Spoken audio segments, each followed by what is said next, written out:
केन्द्रापड़ा जिला पाटकुरा डेराविस ब्लॉक नहंग पंचायत सन्थपुरा गाँव में जड़े चाषी हृदघात मृत्यु होती। मृत चाषी 55 वर्षीय भावग्राही मल्लिक एकाधिक जमी मालिकों जमी नहीं ऋण कर 8 एकर जमी भागरे धान चाष करते।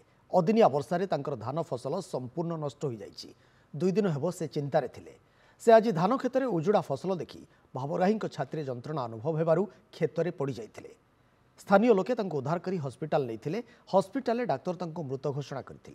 अदिनिया वर्षा और उजुड़ा धान खेत आ मुंड उपर ऋण भार जो भावग्राही मल्लिक मृत्यु घटी संपर्क अभियोग आनी। सेपरी गंजाम जिला छतरपुर ब्लॉक बरंग गाँव में जड़े चाषी आत्महत्या कर अभियोग होती।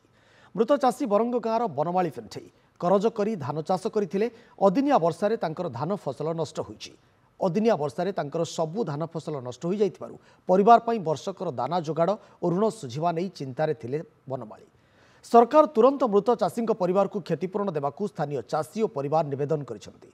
सेपटे गत 23 तारिख में पुरी जिला सत्यवादी विरामचंद्रपुर अंचल चाषी पूर्णचंद्र दलाई चाष जमी सन्देहजनक मृत्यु होता। अदिनिया वर्षार धान फसल नष्ट जोगु मृत्यु होइतिबा परिवार लोके और ग्रामवासी अभियोग करथिले। मृत चाषी परिवार को भेटी समवेदना जणाइथिले पूर्वतन विधायक उमाकांत सामंतराय और ब्लॉक अध्यक्ष सुनील पंडा। पुरी जिलापाल को मध्य भेटी मृत चाषी परिवार को तुरंत सरकारी सहायता जोगाई देबाकू दाबी जणाइथिले। वर्षा जो पानी दे धान भासुची देखिकी भाई चिंता करी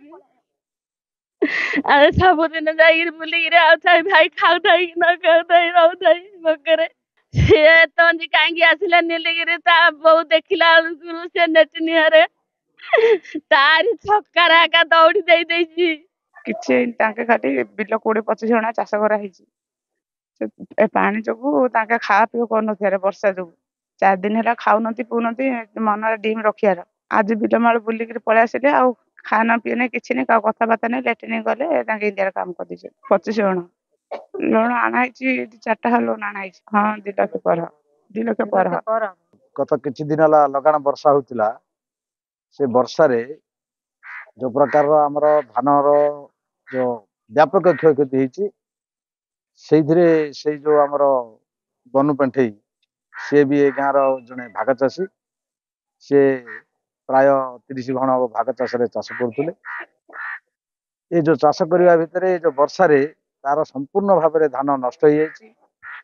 सी प्राय 3-4 दिन है से धान बिल को जाए आसे देखती तार जो धान अवस्था देखी धान जो गजा हो जाए पानी रे भासिकी से अत्यंत म्रियमाण होकर आत्महत्या कर।